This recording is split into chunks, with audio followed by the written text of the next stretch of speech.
welcome. Thanks for joining. Oh, as I do this, hang on, just give me 1 sec. It's always a good look. Let me just get my Zoom light on. That's a great start to our video today. Do you worry about time running out? Yeah, definitely, as it went clock. And I hadn't put my ring light on. Thank you for joining me, Debs Cooper, Global Stressologist. Woohoo!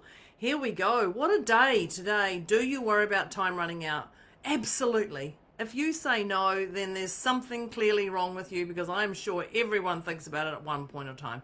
But if you don't, fabulous. Not sure what's going on in your world. Drop it in the chat if you're not. I'd love to also know if you are here for a replay or where you are in the world. So just hashtag replay would be fabulous. Today's topic is, do you worry about time running out? It's actually really, really common. And I was talking to a friend the other night and I said to him, what's a great topic we can talk about for my video? And he said this, and I was like, is that a death? Is that what's going on in your world? Is that there's not enough time in the day? And he said, all of it, all of it, all of it. So let's just go there with it is. Grab yourself a note-taking device, whatever works for you, type it, whatever, because I'm going to hit you with some real impactful ideas that's going to shift it. Now, we know there's lots of problems if you don't. We know there's problems as in there's chaos in your brain, there's stress, anxiety. We know that stuff. There's a lack of living in the present. We know you get freeze frame. We know all the chaos that actually happens. The heaviest I find from this is actually the strained relationships you put on yourself and others, which leads to burnout and freeze frame. And that's an ugly place to be. I personally think so. But I'm not here to tell you all about the worry. I'm not here to tell you about the worry. I'm here to tell you that there's a solution to everything. So, tip number 1 is acknowledge you are human. How simple is that? You're human. You're in control of everything that goes on around you. Even when you think there is no control, it's how you control your own emotions and what's going on in head and here. So the key is actually to stay in your heart over your head. So your head can go, oh, there's positives to this, or there's negatives to this, or there's positives to this, or there's negatives to this. Your head can do head for those, and I think of Kate who takes a mickey out of my little accent. Your head can do anything it wants. It can tell you to do anything you want. But when you connect to your heart and you make decisions and you think about things, if you can connect to your heart only ever sees love. Your heart only ever sees love. And one of the things that happened to me when I feel like I'm getting a little bit of a wobble going on, I just put my hand on my heart. Put my hand on my heart, remind myself this is where I live, this is where I want to make the decisions. And that alone just shifts this chaotic mind into a... So remember, your head can go left or right, but your heart will only ever see love. Your heart will only ever see love. So when you're making decisions, you're welcome to put your hand on your heart and go, is this the right decision for me? Is this where I'm going? Does this feel good? Does this feel bad? Whatever you want to label it, hand on heart, and it can just settle everything down. Everything down. Just know when you worry about time, there's an impact on your chaos. There's an impact on that mental health of yours, that chaos. So be aware it's costing you time and energy, but don't let it control you. Be aware that this stuff going on and whatever's happening for you, that you're worrying, you're not sleeping, be aware that it's going to have an impact. And as soon as you acknowledge it, seen, heard, acknowledged, as you can see it, I can hear it, and I can acknowledge it. As soon as you do those 3 steps on its own, things can change. But you don't have to let it control you. This is all about controlling, or whatever you want to label it, whatever works for you.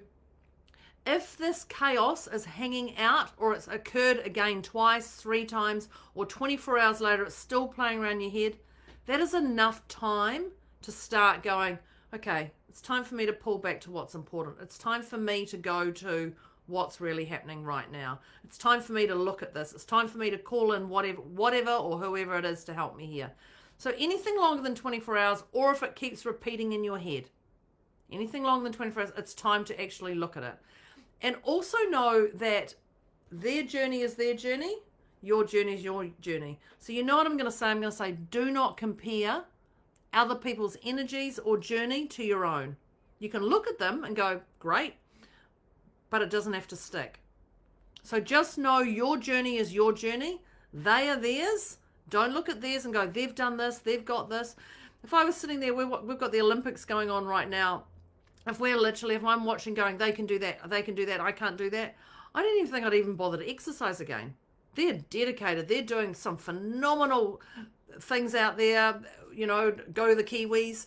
But I'm not comparing myself to them because I'm great at what I do. I stay in my lane. The other tip is to remember there's a thing called glitter bomb, and I'm sure if you've followed me before, you've heard me before, pretty much every single video I talk about your glitter bomb. Your glitter bomb is what lights you up, what makes you feel fulfilled, whether it's a favorite lipstick, whether it's a favorite candle, whether it's a favorite book, whether it's go outside, whether it's going out to hang out with friends, staying at home, putting your favorite undies on, whatever that glitter bomb is, sprinkle yourself in glitter and do that. If you're not glittering yourself, you're not going to get fulfilled, and it's going to be a very heavy road to be walking in. The next tip, that was very short of me to talk about the glitter, wasn't it? The next tip is understanding what's going on in here. And the understanding is actually a great one because there's a fear that's going to stop you from doing things. There's a fear that stops you from doing things going on. So your fears come from past stories. Now, they're past stories whether you've seen them or heard them. They come from past stories whether you've seen them or you've heard them. See, when I say seen them, you might have seen it on TV. You might have read it in a book. You might have seen that. You might have seen an experience that's actually happening. You might have lived it, or you heard someone tell a story. That's where our fears come from a past story. So when this happens and you can feel this fear like, my parents died too soon. They didn't get to do everything they did. Or you've watched a movie and you've seen something. So just check in if this fear is your fear or something that you've attached to that belongs to somebody else. So your parents or older family members may have said, I didn't do all the things I wanted to do before I died. And I'm going to say it's a great thing. That's a great thing that they've shared that with you, but that's their stuff. You can pick and choose if you want to take that on, or you can just live in the moment and do what's right for you. Be aware of society pressures. Society pressures are the ones that society puts upon us, and we take them. We go, yep, I'm going to take that fear and I'm going to put on. That is their stories. You don't have to take on to that. That is their stories to deal with, not your own.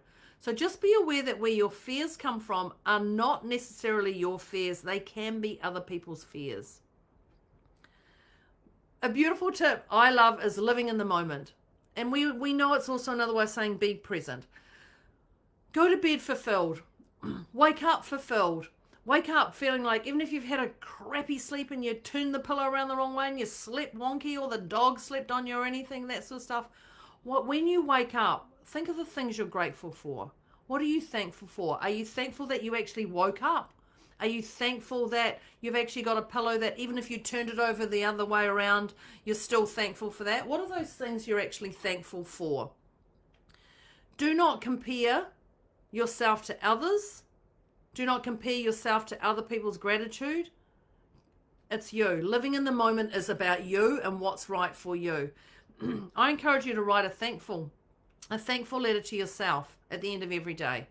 Write something, and if you don't have a gratitude journal, write on a piece of paper, whatever it is, just write the things you're thankful for. Go to bed and think about 3 things you're thankful for in your day. Wake up and think of 3 things. The key is to be thankful for what you have and for what you don't have. This is about living in the moment.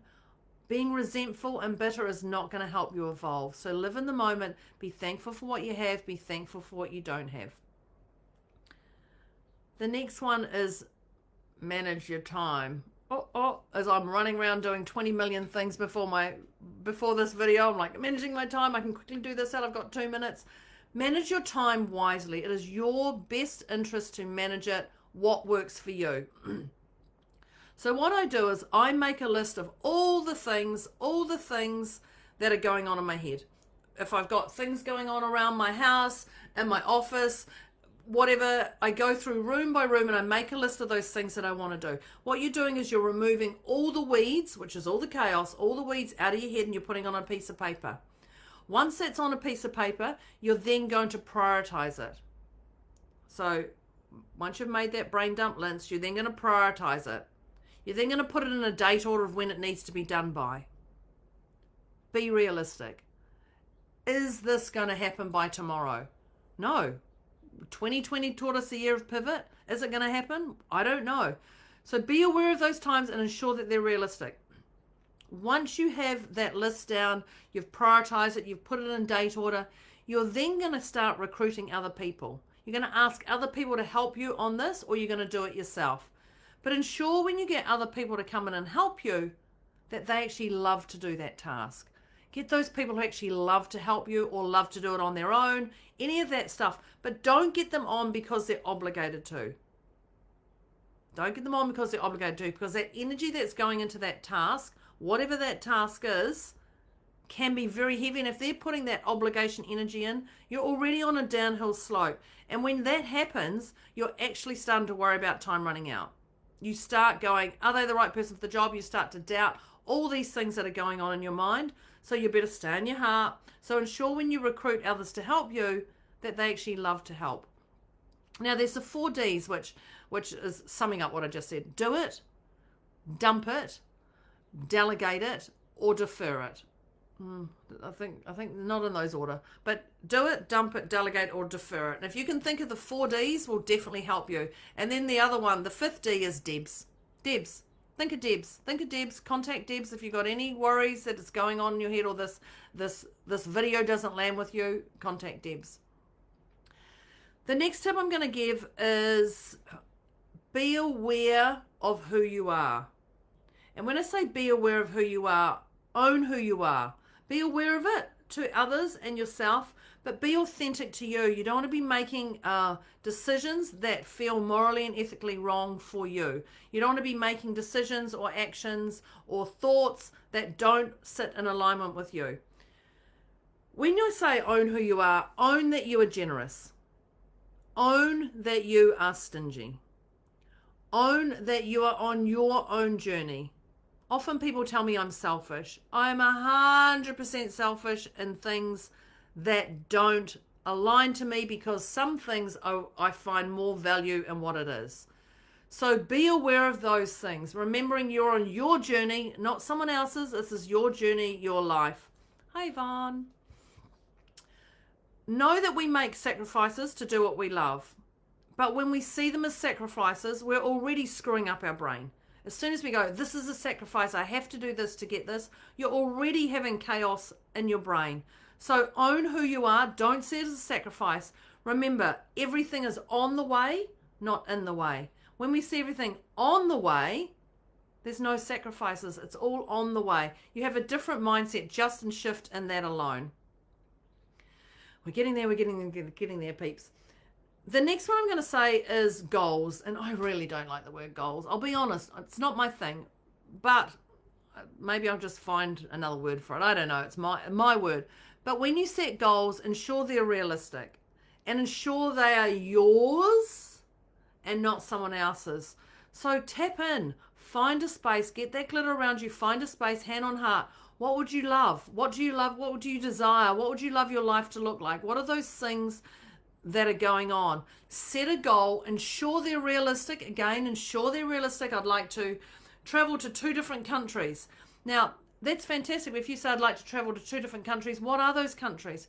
Funnel that right thing down to what really is going on for you and what you would love in your world.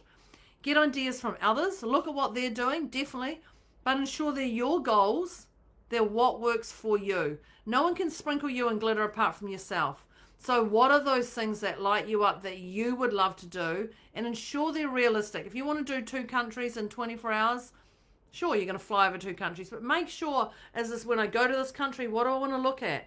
If I want to hire an employee, what type of employee would I like to have? If I'm looking to get a client, what type of client do I want? What are those things? If I want to change my money, what does that look like for you?